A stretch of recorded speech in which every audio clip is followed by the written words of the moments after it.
जय राम जी की। श्री वाल्मीकि रामायण किष्किंधा कांड 67वां सर्ग।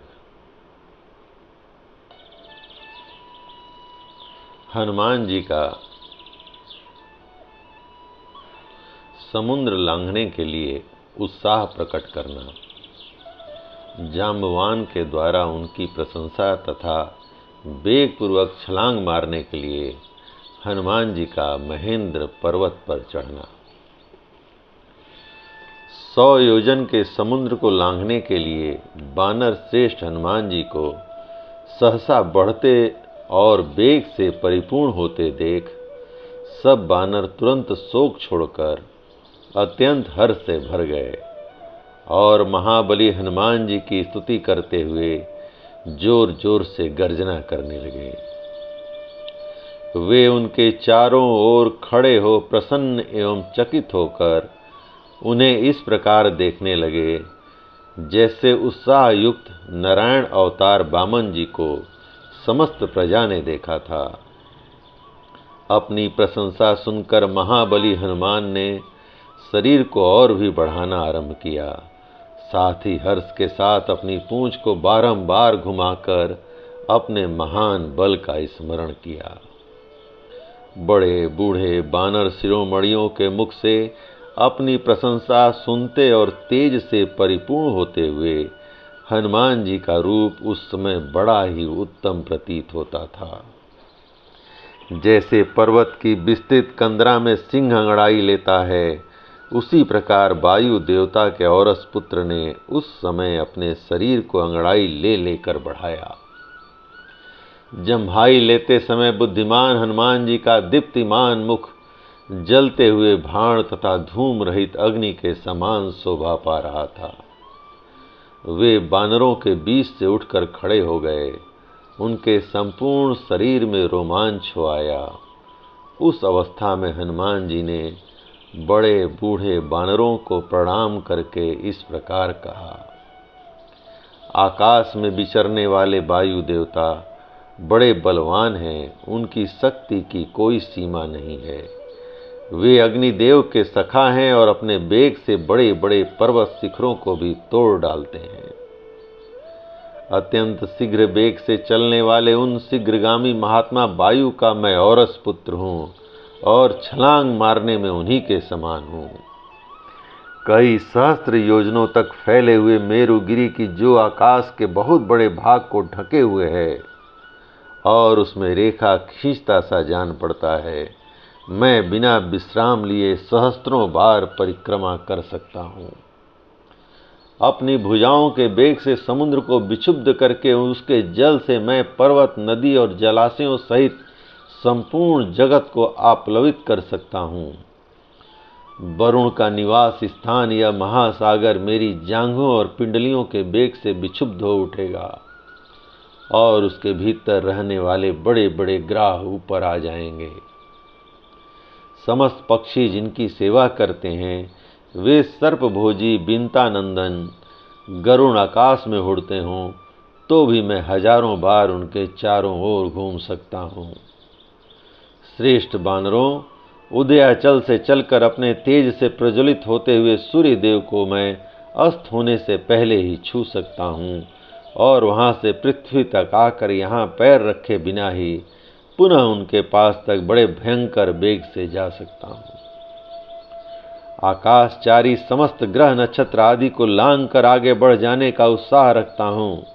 मैं चाहूँ तो समुद्रों को सोख लूँगा, पृथ्वी को विदीर्ण कर दूंगा और कूद कूद कर पर्वतों को चूर चूर कर डालूंगा, क्योंकि मैं दूर तक की छलांगे मारने वाला बानर हूँ। महान वेग से महासागर को फांदता हुआ मैं अवश्य उसके पार जाऊंगा। आज आकाश में वेग पूर्वक जाते समय लताओं और वृक्षों के नाना प्रकार के फूल मेरे साथ साथ उड़ते जाएंगे। बहुत से फूल बिखरे होने के कारण मेरा मार्ग आकाश में अनेक नक्षत्र पुष्पों से सुशोभित स्वाति मार्ग के समान प्रतीत होगा।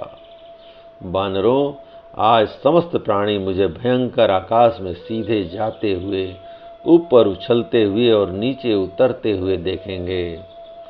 कपिवरों, तुम देखोगे मैं महागिरि मेरु के समान विशाल शरीर धारण करके स्वर्ग को ढकता और आकाश को निगलता हुआ सा आगे बढ़ूंगा।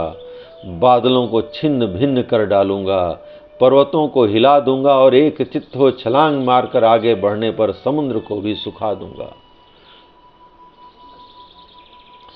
विनीतानंदन गरुण में, मुझ में अथवा वायुदेव में ही समुद्र को लांघ जाने की शक्ति है।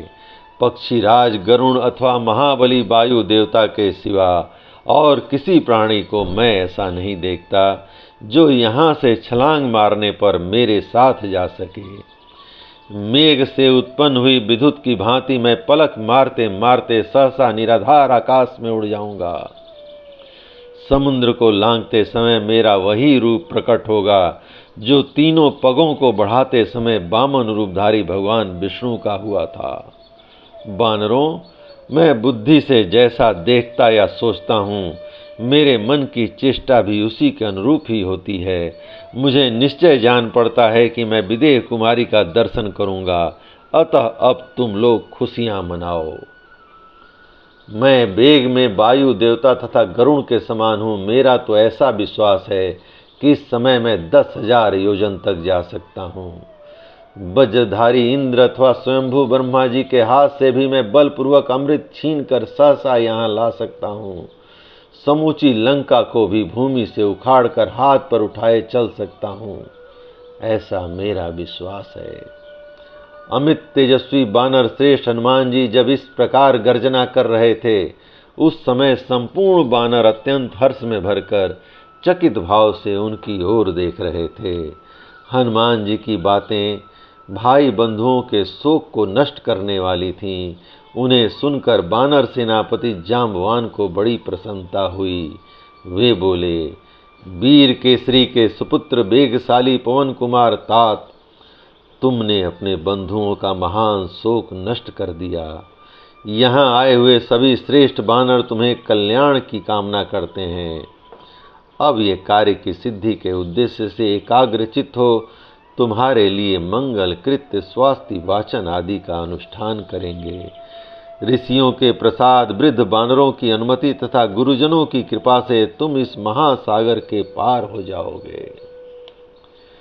जब तक तुम लौटकर यहाँ आओगे तब तक हम तुम्हारी प्रतीक्षा में एक पैर से खड़े रहेंगे, क्योंकि हम सब बानरों का जीवन तुम्हारे ही अधीन है।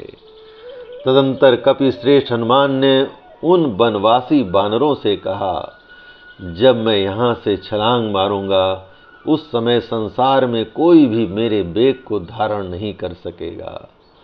शिलाओं के समूह से शोभा पाने वाले केवल उस महेंद्र पर्वत के ये शिखर ही ऊंचे ऊंचे और स्थिर हैं, जिन पर नाना प्रकार के वृक्ष फैले हुए हैं तथा गौरिक आदि धातुओं के समुदाय शोभा दे रहे हैं। इन महेंद्र शिखरों पर ही वेग पूर्वक पैर रखकर मैं यहाँ से छलांग मारूंगा। यहाँ से 100 योजन के लिए छलांग मारते समय महेंद्र पर्वत के ये महान शिखर ही मेरे वेग को धारण कर सकेंगे। यूं कहकर वायु के समान महापराक्रमी शत्रु मर्दन पवन कुमार हनुमान जी पर्वतों में श्रेष्ठ महेंद्र पर चढ़ गए। वह पर्वत नाना प्रकार के पुष्प युक्त वृक्षों से भरा हुआ था। वन्य पशु वहाँ की हरी हरी घास चर रहे थे। लताओं और फूलों से वह सघन जान पड़ता था और वहाँ के वृक्षों में सदा ही फल फूल लगे रहते थे। महेंद्र पर्वत के वनों में सिंह और बाघ भी निवास करते थे।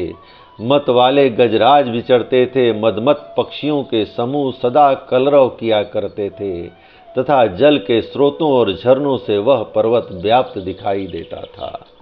बड़े बड़े शिखरों से ऊंचे प्रतीत होने वाले महेंद्र पर्वत पर आरूढ़ हो इंद्र तुल्य पराक्रमी महाबली कपिश्रेष्ठ हनुमान वहां इधर उधर टहलने लगे।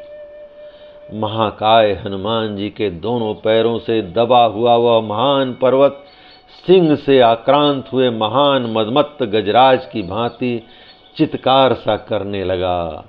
वहां रहने वाले प्राणियों का शब्द ही मानो उसका आर्त चित्कार था।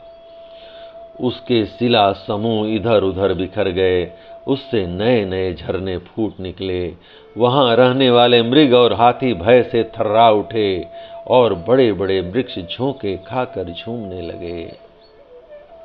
गंधर्वों के जोड़े, विद्याधरों के समुदाय और उड़ते हुए पक्षी भी उस पर्वत के विशाल शिखरों को छोड़कर जाने लगे। बड़े बड़े सर्प बिलों में छिप गए तथा उस पर्वत के शिखरों से बड़ी बड़ी शिलाएं टूट टूट कर गिरने लगीं। इस प्रकार वह महान पर्वत बड़ी दुरावस्था में पड़ गया। बिलों से अपने आधे शरीर को बाहर निकालकर लंबी सांस खींचते हुए सर्पों से उपलक्षित होने वाला वह महान पर्वत उस समय अनेकानेक पताकाओं से अलंकृत सा प्रतीत होता था। भय से घबराए हुए ऋषि मुनि भी उस पर्वत को छोड़ने लगे, जैसे विशाल दुर्गम वन में अपने साथियों से बिछड़ा हुआ एक राही भारी विपत्ति में फंस जाता है। यही दशा उस महान पर्वत महेंद्र की हो रही थी। शत्रु वीरों का संहार करने वाले वानर सेना के श्रेष्ठ वीर, वेगशाली महामनस्वी महानुभाव हनुमान जी का मन वेग पूर्वक छलांग मारने की योजना में लगा हुआ था। उन्होंने चित्त को एकाग्र करके मन ही मन लंका का स्मरण किया। जय राम जी की। इस प्रकार श्री वाल्मीकि निर्मित आर्ष रामायण आदि काव्य के किष्किंधा कांड का 67वां सर्ग प्रभु श्री राम की कृपा से पूर्ण हुआ। जय राम जी की।